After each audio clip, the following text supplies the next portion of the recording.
Hello everyone, তো তোমরা সবাই কেমন আছো? আশা করছি সবাই খুব খুব ভালো আছো, আর আমিও বেশ ভালো আছি। জৈন মন্দির থেকে বেরিয়ে আমরা এখন যেই মন্দিরের উদ্দেশ্যে রওনা দিয়েছি, সেই মন্দির দেখার জন্য প্রতি বছর লক্ষ লক্ষ ভক্তরা ভিড় করে। নাসিক থেকে মন্দিরের দূরত্ব প্রায় 40 কিলোমিটার, আর আমরা যেহেতু সবে সবে বেরোলাম, তো আমাদের যেতে এখন অনেকটা সময় লাগবে। আমরা না প্রথমে স্কুটি নিয়ে যেতে খুব ভয় পাচ্ছিলাম, কেননা যেহেতু বৃষ্টির সময়, আর যদি ঝমঝম করে বৃষ্টি নামে মাঝে মাঝে, তাহলে তো আমরা পৌঁছাতেই পারবো না। বৃষ্টি হচ্ছে না সেটা বলবো না, কিন্তু সেটা খুবই কম, মানে স্কুটি চালাতে কোনো সমস্যা হচ্ছে না, একদম গুড়ি গুড়ি বৃষ্টি হচ্ছে। তোমরা যদি নাসিক এই সময় ঘুরতে আসতে চাও, তবে অবশ্যই একটা সোয়েটার আনতে হবে, কেননা ভীষণ ঠান্ডা। গাড়ি চালাতে চালাতে সৌতম যে কতবার রাস্তায় দাঁড়িয়েছে, এরকম একটু ভিউ দেখলেই ও দাঁড়িয়ে ছবি তোলা শুরু করে দিচ্ছে। অবশ্য চারিদিকটা দেখতে এতটাই সুন্দর লাগছে যে না দাঁড়িয়ে তোমরা থাকতেই পারবে না। আর এইখানে দাঁড়িয়ে তো আমি অনেক ভিডিও করেছি আর অনেকগুলো ছবিও তুলেছি।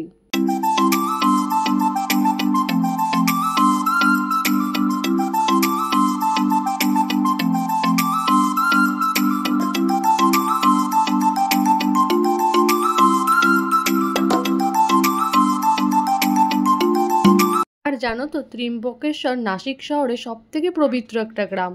এই বিশ্বাসের বেশ কয়েকটি কারণও রয়েছে। ত্রিম্বকেশ্বর গ্রামের ব্রাহ্মগিরি পর্বত থেকে গোদাবরীর উৎপত্তি, এবং এটি ভগবান গণেশের জন্মস্থান, যাকে ত্রিসন্ধ্যা গায়ত্রীয় স্থান বলা হয়। আমরা এখন মিউজিয়ামের সামনে দিয়ে যাচ্ছি। মিউজিয়ামটা খোলা নেই, নাহলে মিউজিয়ামটা ঘুরে তারপরে আমরা মন্দিরে যেতাম। দূর থেকে ওই পাহাড়টা দেখতে কিন্তু বেশ সুন্দর লাগছে। গুগল ম্যাপ অনুযায়ী আমরা আর বেশি দূরে নেই, আর 10-20 মিনিটের রাস্তা। এরপরেই আমরা পৌঁছে যাব ত্রিম্বকেশ্বর মন্দিরে।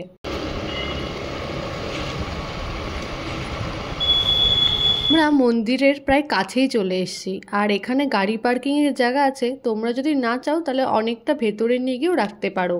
সামনে আছে প্রবেশদ্বার, আর প্রবেশদ্বার থেকে বেরিয়ে কিন্তু মন্দির এখনো অনেকটাই দূর। কথা বলে রাখি, অনেকেই কিন্তু এই গেটের সামনে থেকেই বলবে যে গাড়িটা পার্কিং করে পুজোর সামগ্রী নিয়ে ভেতরে যেতে। এর কথা শুনে চটি জুতো খুলে এখান থেকে হাঁটা শুরু করতে হবে না, কেননা ভেতরে অনেক জায়গা আছে যেখানে চটি রাখা যায় বা পুজোর সামগ্রীও পাওয়া যায়। কেননা মন্দির কিন্তু এখান থেকে অনেকটাই দূরে, তাই জন্য আমরা স্কুটিটা একদম মন্দিরের কাছে নিয়ে গিয়েই পার্কিংটা করব।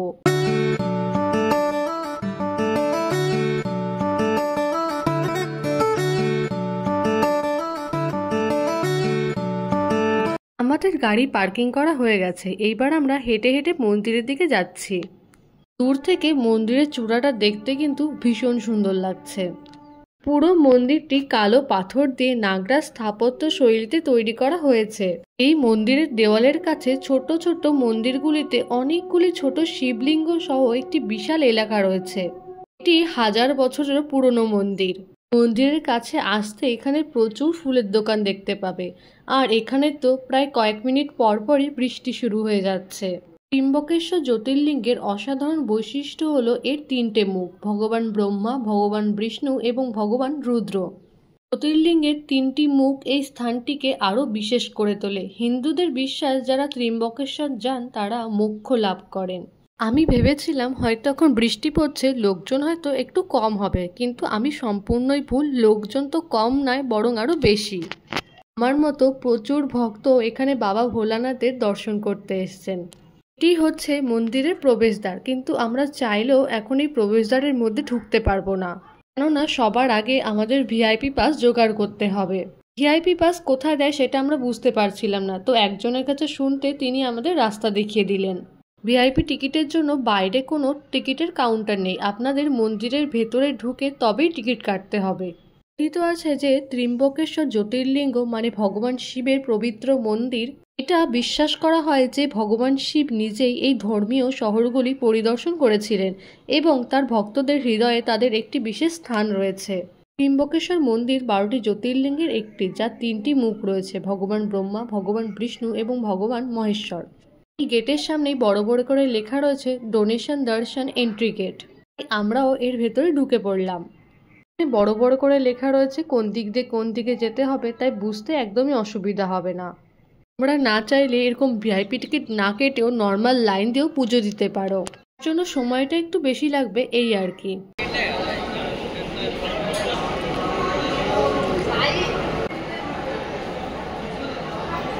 डोनेशन दर्शन है ना।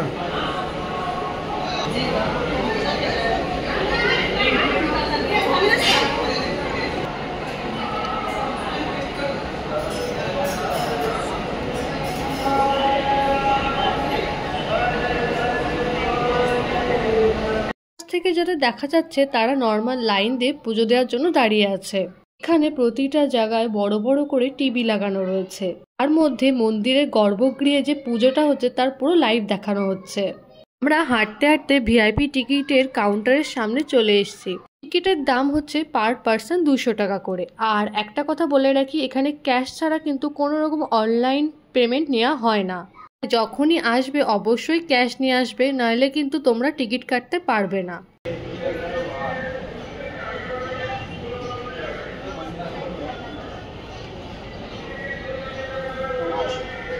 ওকে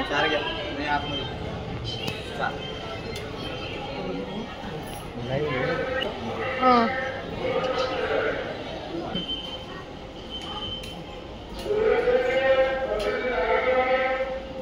রাস্তা থেকে যে প্রবেশদ্বারটা দেখাচ্ছিলাম, আমরা কিন্তু এখন সেই প্রবেশদ্বারের সামনেই দাঁড়িয়ে আছি। আর সামনেই হচ্ছে মহাদেবের মন্দির। সত্যি কথা বলতে এ যেন এক আলাদাই অভিজ্ঞতা। মন্দিরটা দেখতে কিন্তু অনেকটা সেই কেদারনাথের মতো, চারিদিকে পাহাড়ে ঘেরা আর মাঝখানে এই মন্দিরটি। তার জন্য না বৃষ্টিটাও কমছে না, মানে বৃষ্টি তো অনবরত পড়তেই থাকছে। কথিত আছে যে এই মন্দিরে পুজো দিলে নাকি যাদের কালসর্প দোষ আছে সেই দোষ কেটে যায়।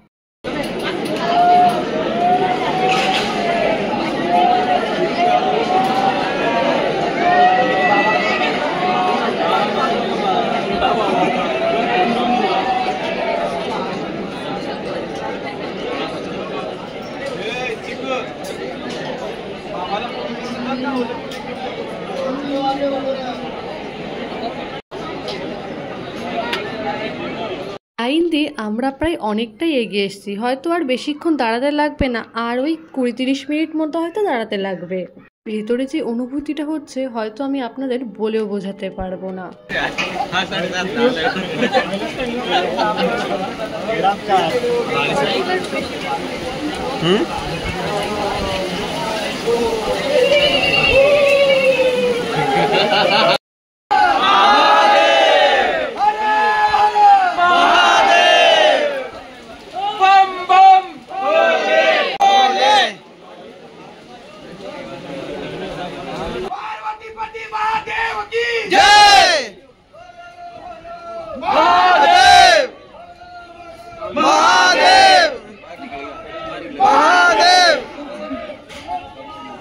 মন্দিরের সামনে আরো একটা ছোট্ট মন্দির আছে যেখানে নন্দীর পুজো হচ্ছে। আমিও ফুল নিবেদন করে নমস্কার করে নিলাম।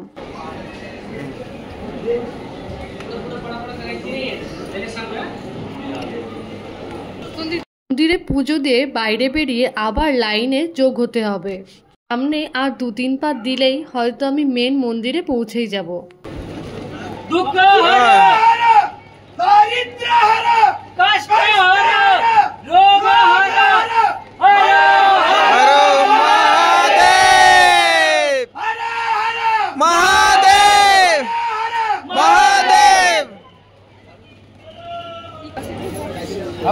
এইভাবেই গান গেয়ে গেয়ে কিন্তু আমরা ভোলানাথের মন্দিরের ভেতরে প্রবেশ করলাম। প্রবেশ করার সাথে সাথেই মনের মধ্যে যে কি এক শান্তি লাগে সে আর বলে বোঝাতে পারবো না।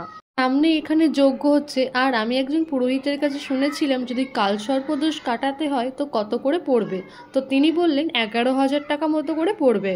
গর্ভগৃহের ভেতরে একটা বড় আয়না লাগানো আছে, সেই আয়নার দিকে তাকালেই আপনি জ্যোতির্লিঙ্গটাকে দেখতে পাবেন। আমাদের পুজো দেওয়া শেষ হয়ে গেছে আর এখন আমরা বাইরে বেরিয়ে এসেছি। মন্দিরটিকে দেখে হয়তো বোঝাই যাচ্ছে যে এই মন্দিরটা কতটা পুরনো। এখানে দাঁড়িয়ে সবাই ছবি তুলছিল, তাই আমরা দুজনই বা বাদ যাই কেন, আমরাও এখানে দাঁড়িয়ে ছবি তুলে নিলাম।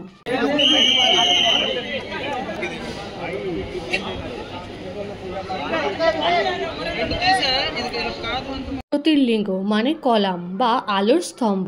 স্তম্ভ প্রতীকটি বোঝায় যে কোনো শুরু বা শেষ নেই। কথিত আছে যে যখন ভগবান ব্রহ্মা এবং ভগবান বিষ্ণু সর্বোত্তম দেবতা কে তা নিয়ে তর্ক করছিলেন, তখন ভগবান শিব আলোর স্তম্ভ হিসেবে আবির্ভূত হন।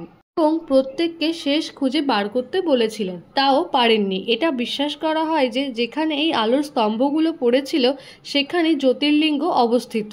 এই শিব মন্দিরটি 1800 শতকের মাঝামাঝি মারাঠা সাম্রাজ্যের প্রধানমন্ত্রী পেশোয়া বালাজি বাজিরাও, যিনি নানা সাহেব নামেও পরিচিত, দ্বারা নির্মিত হয়েছিল।